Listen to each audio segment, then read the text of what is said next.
Talking Music with Big Andy.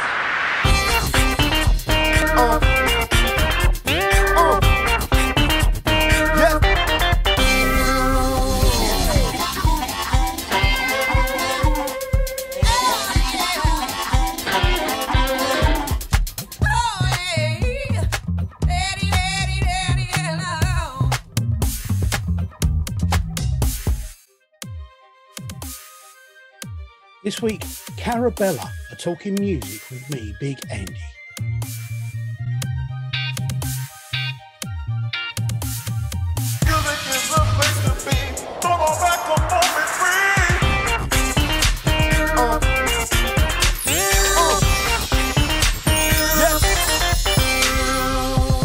Hello, welcome to the podcast.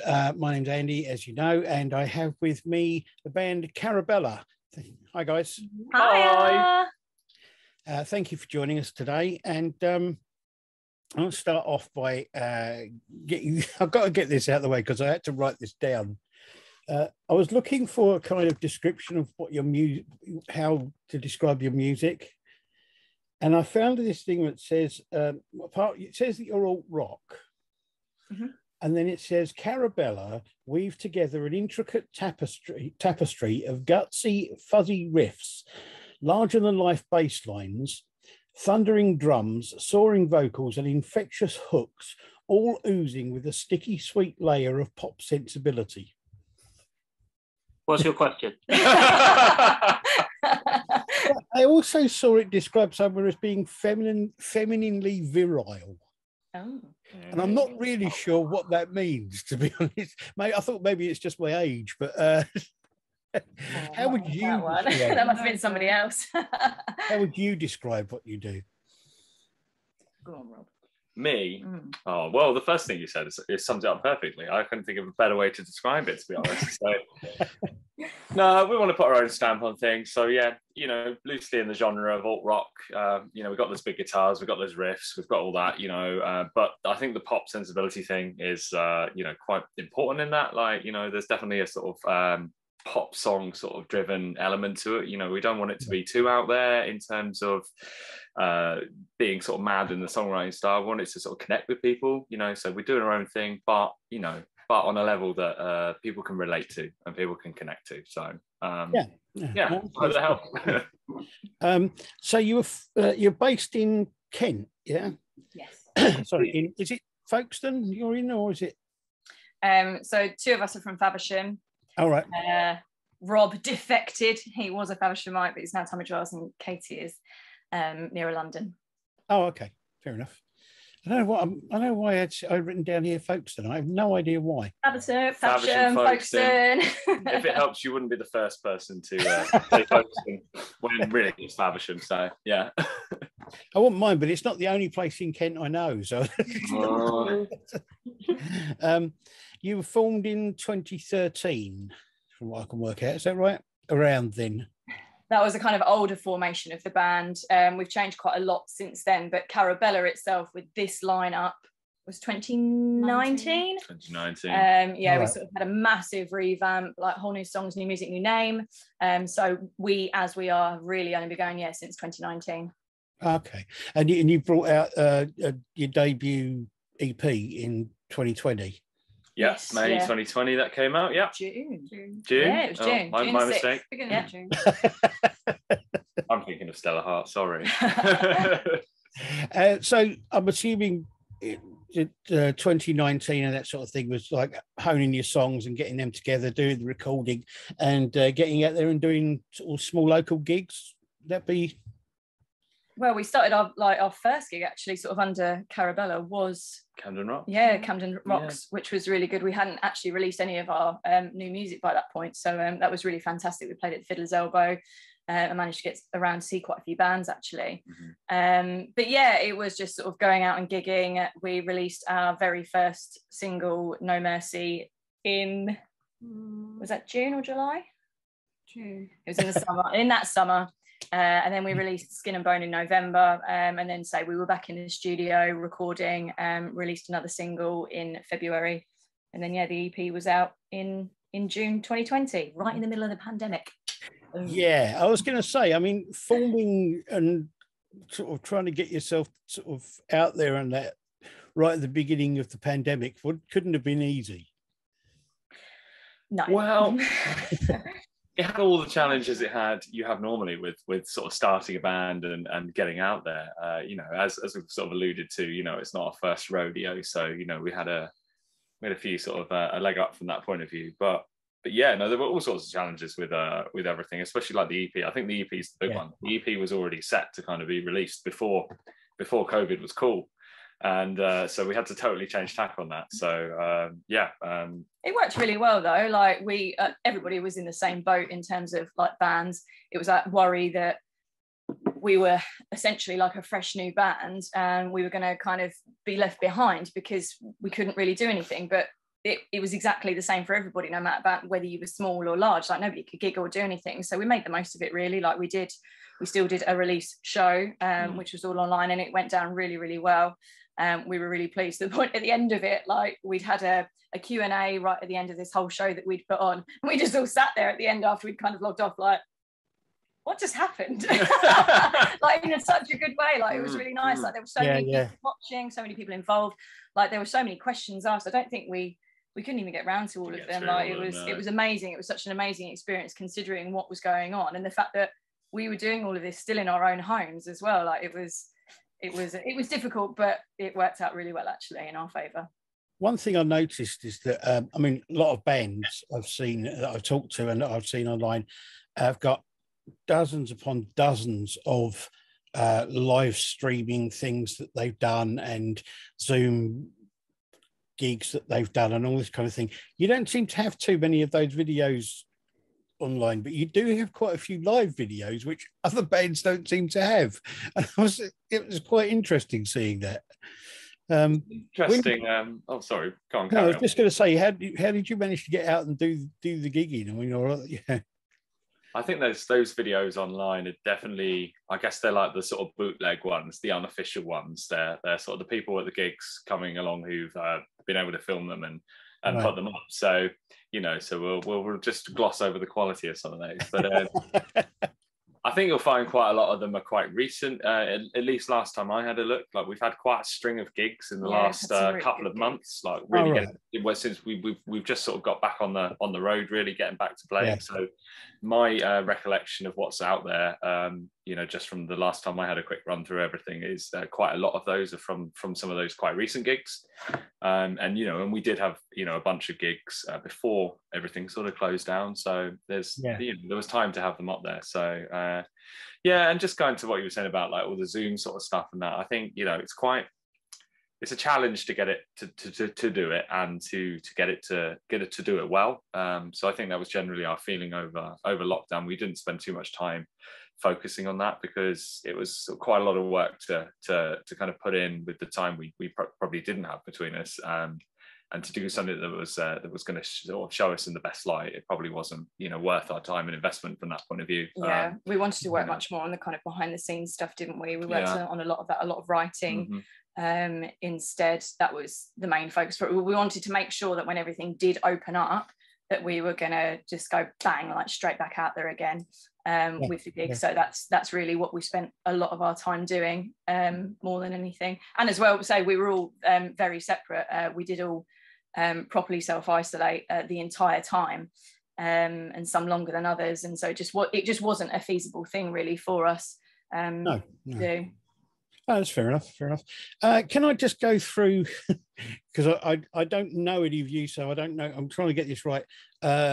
Lauren Diamond is you're the vocalist.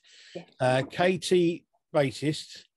Rob Freeman, guitar, and Ben on drums. Yeah, right. I know who you are now. So what? I mean, you've got the sort of obvious rock sounds and influences going on there, but also, as you say, the kind of the pop song sort of thing, that sort of thing. So what are your influences as far as music goes? I think what makes our sound so we feel it's quite unique, is the fact that we've all got very different influences, like completely different, really. Yeah. I grew up personally doing musical theatre and classical, so I'm very much influenced by that more sort of performance-based thing, and sort of storytelling, like with my lyrics. But then I grew up like with my dad, who absolutely loves music, so grew up with Queen and Bowie and AC/DC and things like that. So that was me. Like, Rob? Yeah, I kind of encompass everything. I think I started in sort of like classic rock, sort of Zeppelin, and sort of then sort of like discovered prog rock. So, you know, prog is like a really big part of my my background. But you know, I studied music at university, so like I've got a sort of that sort of outlook on it, which has sort of broadened it to kind of, if I think it's good, I'll listen to it, and that just spans across genres. And you know, like I think there's a massive difference for me in what I like to listen to and what I like to play.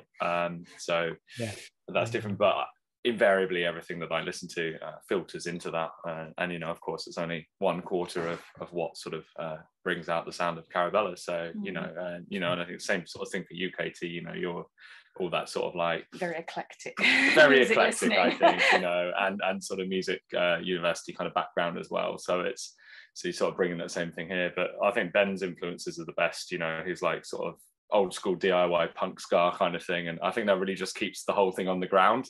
You know, like we've got all our crazy sort of like bigwig music stuff, and Ben's there, you know, with the real, you know, that sort of bare bones DIY kind of approach, which, you know, sort of really comes to the live sort of show, and gives it a sort of an edge that, you know, keeps it on the ground. That's I think I'm going to go with that phrase again. So it's all tied together. Yeah. So. Let's have a look at one of the band's videos.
It's an interesting mix that you kind of put into your songs, because it does have that kind of, it does have the rock thing in there, but there are other things in there that kind of come to the fore. It's quite interesting to me. There's a certain amount of power, but it's kind of,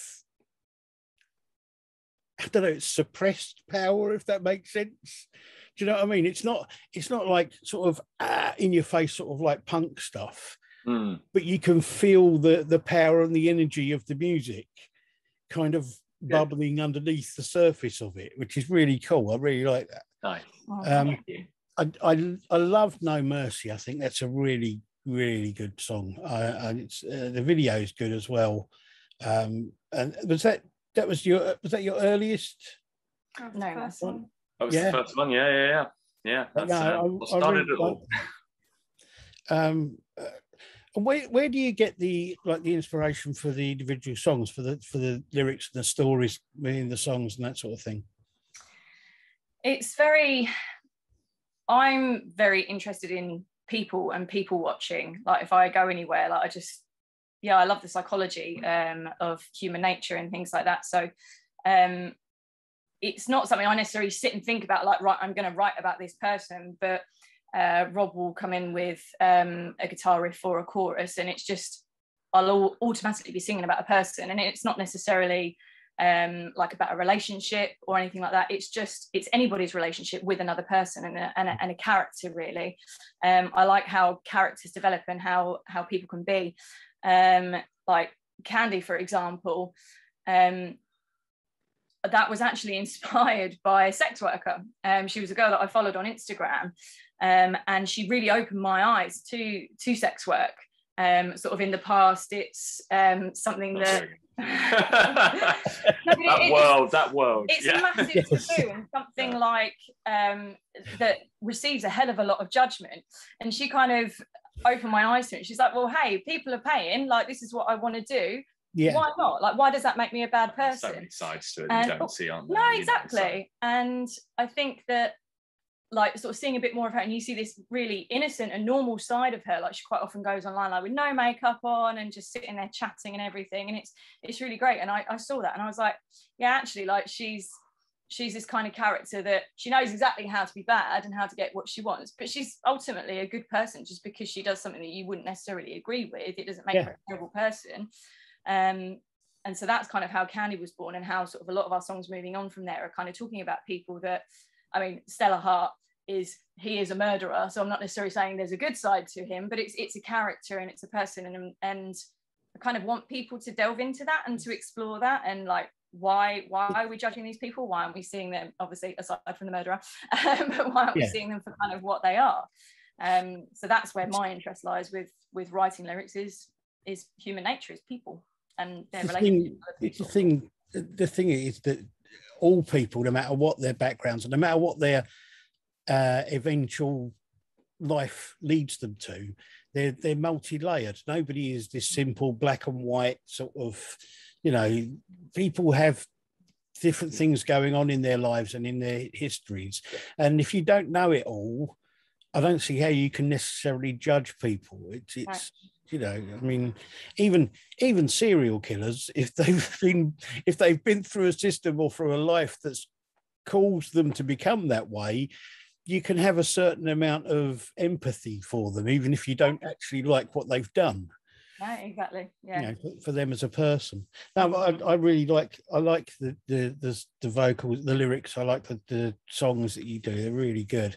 And the other thing I would say is it's quite interesting. It's kind of the guitar and the vocals work really well together, but the whole thing is kind of held together by as I say, this underlying energy of like the rhythm section, the bass and drums driving the songs through, which kind of it's really, I don't know how to explain it. It's really it's something I really like, because I grew up listening to classic rock stuff, and I've been a really big Black Sabbath fan for years.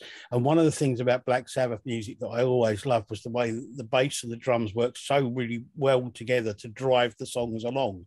And that's kind of what you've got as well. You've got that kind of the underlying driving rhythm that kind of carries the songs, and then if all the other stuff on the top, the guitars and the vocals on top of that, kind of make it a full sound. And I really like that. I think it's really good. Thank you so much. Cheers. No, I think it's really important, like, being just the four of us, and if you take Lauren out of the equation, not that singing isn't an instrument, but actual physical instruments, there's only three of us, which it's kind of using that to our advantage to make that great big sound with that energy and that full thing, with so few kind of instruments, so to speak.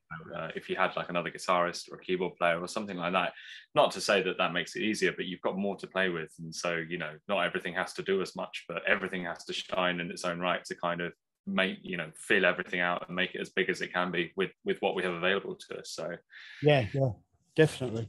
I was going to say, I mean, the Candy, I really like that one. And Skin and Bone was one that stood out for me. I think that it's got a really good sound to it. It's a really good song.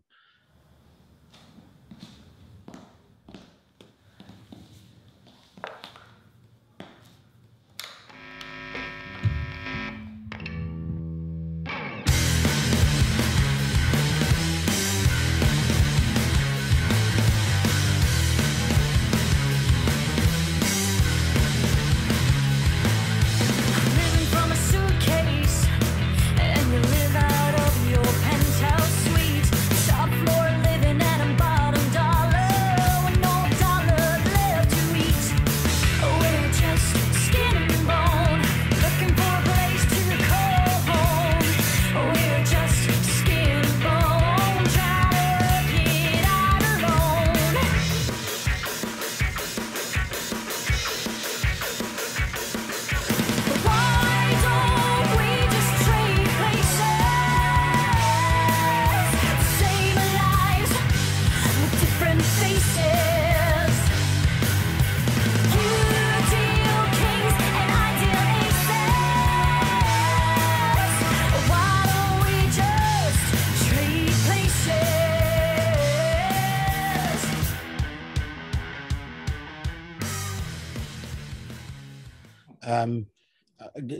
it's I don't know.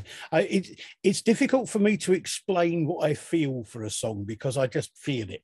And you feel something. That's great. Yeah, that's it. I mean, I really like everything I've heard from you so far. It's great. Liquor Heart. Yeah. I was interested by that. By what the story behind that was. Wow. That was actually quite a simple one. It was just it was a relationship between whomever, and she was just sick and tired of him being drunk all the time, and or he and her and this person, and kind of being told what to do, really.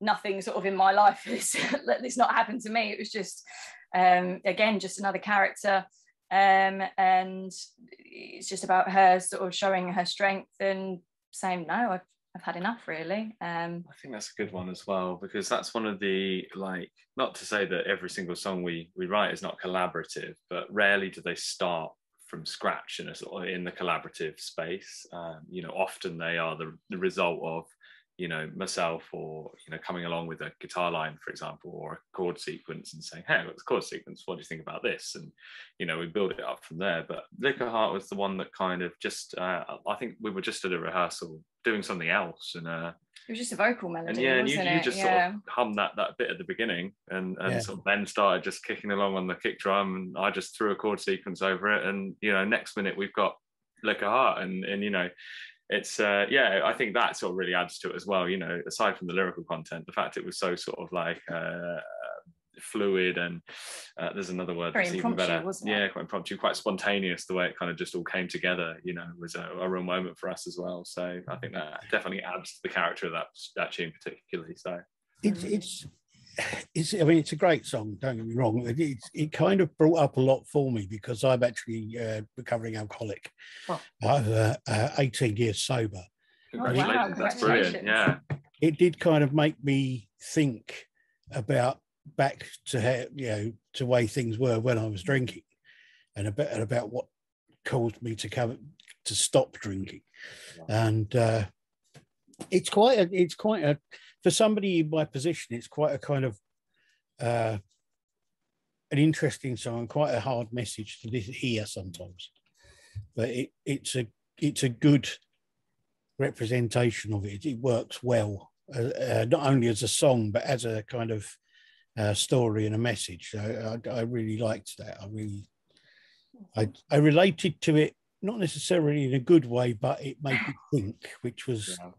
I've tried to make the songs emotive. I do want people to think about what's being said, really, and I'm not actually sort of thought about it from that other side, because I'm seeing as the protagonist, as he's screwing her over, and she's had enough of being manipulated, and now it's like, bye-bye, see you later. But actually, no, that's quite interesting, sort of hearing how somebody else would perceive that, and in a positive way as well. So yeah, I mean, it's good. I really liked it.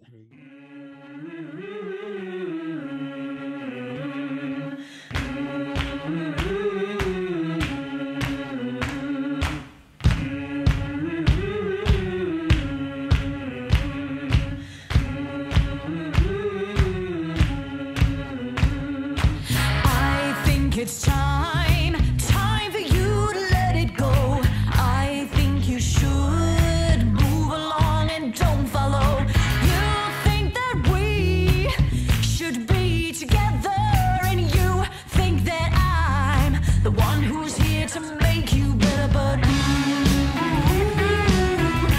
you don't know me. You watch me through those blowjob eyes.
So where from here? Are you more, I mean, you said you were in writing, so I'm assuming you're going to be doing more recording and stuff. At the moment, you're out doing some more gigs. Yeah, we've we've got a gig in about an hour and a half. Yeah. Cool. Just up the road, which is a little festival in Whitstable, which should be really good. We do actually have another single coming out very soon, which is all recorded. We're sorting out the artwork afterwards. It's a busy day for Karobela, yeah. So the plan, we've got another single out, which will be out sometime in September. We'll be announcing that soon. And then the plan is, as long as we've got enough money, that's the thing, is we've been trying to sort of start building back up our money again, is to get another EP out sort of late spring, early summer next year. On the horizon, let's say, yeah. Q2, yeah. Yeah, so that's we're overpromise, underdeliver. Let's soon. we're saving for getting back in the studio, and getting back to rehearsal spaces as well, because obviously they cost money to continue writing. And with the way the pandemic's been, it's been difficult to do that, hasn't it? Yeah. So That's new music, more gigging. Will we be seeing a full album from you at some point, or are you going to be continuing doing EPs for the moment, for the foreseeable future? Okay, you answer this one. I'd love to do an album. Yeah, me too. Everything's about money is the problem. Yeah. And like having that money to set aside, like all of us to stop working for a couple of weeks and put down the tracks. Like, it's not just that it costs money, it's that you're losing money while you're not working. Yeah. We'd love to. I think it's about when it's sensible to do so. One day. I think one day. I think the answer we'd love to say is yes. But when it's appropriate and right in our career to do it, and we're working to that. So yeah. A lot of the bands I've talked to, they have these two ways they seem to be working. One of them is that the bands are kind of taking it year on year because of the pandemic. It's like, we don't know. We'll plan for the next year, and we've got no idea whether that's going to actually come out. So we'll just do it for the next year. But there are other bands who still have this kind of like glorious 5 or 10 year plan of where they see themselves being in 5 or 10 years. Which do you prefer to work to?